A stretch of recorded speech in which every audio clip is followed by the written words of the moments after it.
Hey my lovely viewers, কেমন আছো সবাই? আশা করছি সবাই বেশ ভালো আছো। প্রচন্ড গরম পড়েছে। এই গরমের ভেতর আমিও কিন্তু অনেক অনেক অনেক ভালো আছি। আর জানো তো, দুদিন আগে বাজারে গেছিলাম, বাজার থেকে এই বড় পানি কচুটা নিয়ে এসেছি।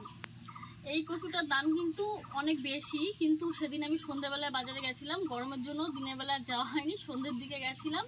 বাজার বলতে আমাদের এখানে একটা হাট হয়, তো অনেক কিছুই পাওয়া যায়। তো সেখান থেকে এই পানি কচুটা নিয়ে এসেছি। আর এই কচুটা দিয়ে আজ তোমাদেরকে চিংড়ি বাদাম কচু রান্না করে দেখাবো। আশা করছি রেসিপি তোমাদের ভালো লাগবে, আর অবশ্যই তোমরা শুরু থেকে শেষ পর্যন্ত দেখবে। তো চলো রেসিপিটা শুরু করা যাক। দেখো, কচুটা অনেকটাই ভারী, আমার হাত দিয়ে এরকম ভাবে তুলতে অসুবিধা হয়। তো চলো কচুটা কেটে নিচ্ছি।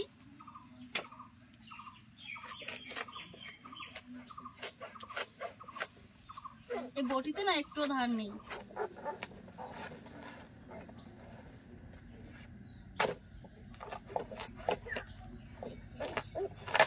দেখো, কচু আর কচুর শাকটা আমি আলাদা করে নিয়েছি। এই কচু দিয়ে মাছ রান্না করে খাওয়া যাবে, মাছের ঝোল। আর এই শাকটা এখন আমি বাদাম চিংড়ি দিয়ে রান্না করব। তো চলো কেটে নিচ্ছি।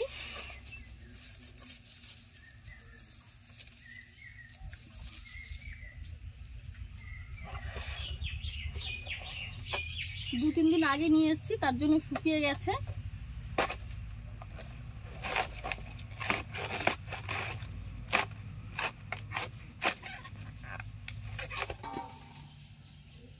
কচুতে কষ থাকে, তাই হাতে একটু লেবু লাগিয়ে নিচ্ছি, তা না হলে কালো দাগ হয়ে যাবে।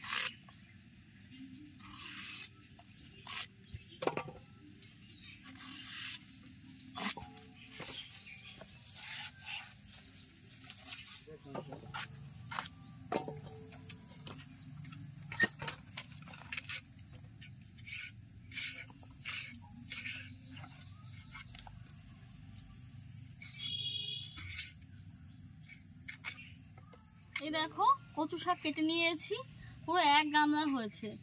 তো এখন ভালো করে ধুয়ে পরিষ্কার করে নিই। কচু শাক ধুয়ে কড়াইতে দিয়ে দিয়েছি, আর এখন একটু লবণ দেব,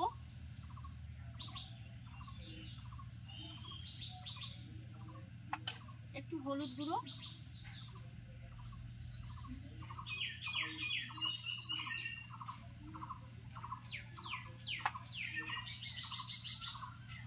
দিয়ে দেবো জল।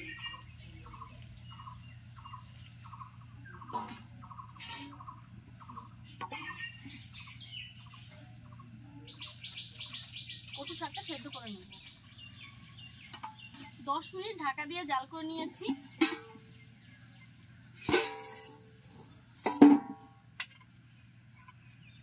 শাকটা হয়ে গেছে সেদ্ধ করা। জল ঝরিয়ে ঝরিয়ে তুলে নেব।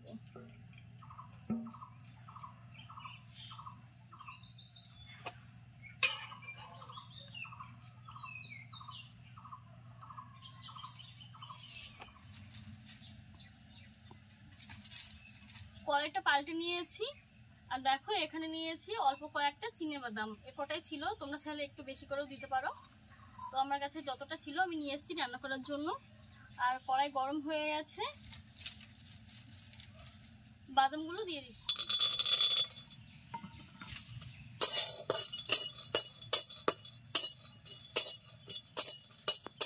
দেখো বাদাম ভেজে নিয়েছি। সরিষার তেল দিয়ে দিলাম।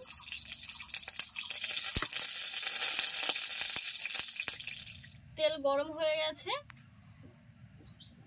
200 গ্রাম চিংড়ি মাছ নিয়ে এসেছিলাম, ভালো করে কেটে ধুয়ে রেখেছি, গরম তেলের উপর দিয়ে দিচ্ছি।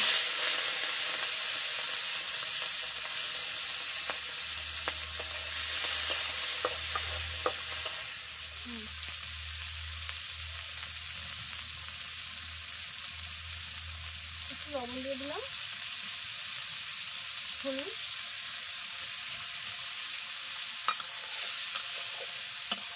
লালচে করে ভেজে নিয়েছি, চলো তুলে নেওয়া যায়।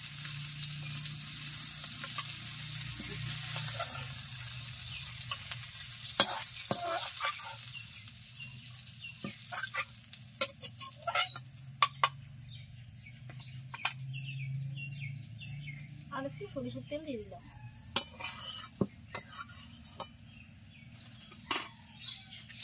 দেখো তেল গরম হয়ে গেছে, দিয়ে দিচ্ছি কালো জিরে, 3টে পেঁয়াজ মিডিয়াম সাইজের কুচি কুচি করে কেটে নিয়েছি, দিয়ে দিলাম।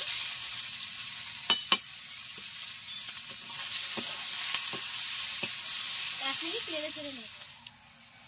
1 মিনিট পেঁয়াজটাকে ভেজে নিয়েছি, এখন দিয়ে দিচ্ছি থেতো করে রাখা রসুন, চিড়ে রাখা কাঁচা লঙ্কা, লবণ, সামান্য একটু হলুদ গুঁড়ো।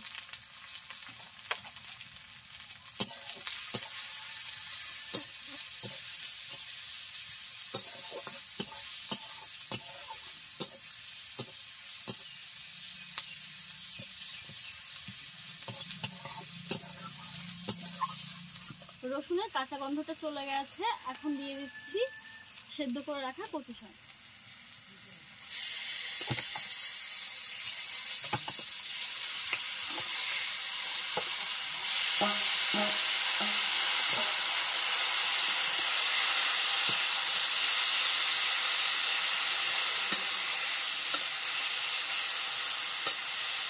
এখন দিয়ে দিচ্ছি ভেজে রাখা লাল টুকটুকে চিংড়ি মাছ।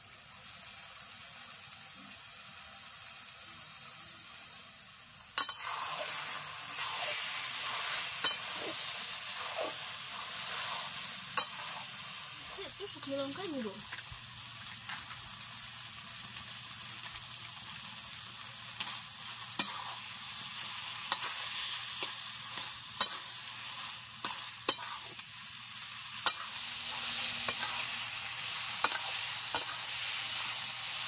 নেড়ে ছেড়ে একদম ভেঙে নিয়েছি। দেখো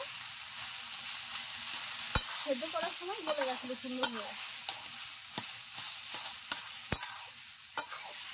জাল করে করে একদম শুকিয়ে নেব, এরকম নাড়তে থাকবে। দেখো জাল করে শুকিয়ে নিয়েছি, আর এরকমভাবে অনবরত নেড়েই গেছি, তা নাহলে কিন্তু লেগে যাবে নিচে।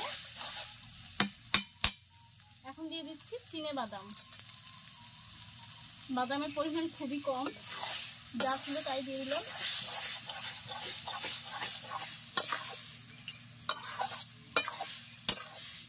রান্নাটা হয়ে গেছে, আমি এখানে হাফ লেবু নিয়েছি, একটু লেবু রস দিয়ে দিচ্ছি। গলা তো যায় না, গলাও চুলকোতে পারে, এই লেবু রসটা দেওয়ার জন্য আর গলা চুলকোবে না।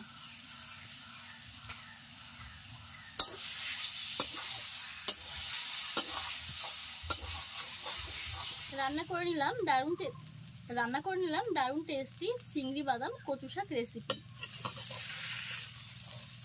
একদম শুকনো শুকনো করে নিয়েছি। দেখো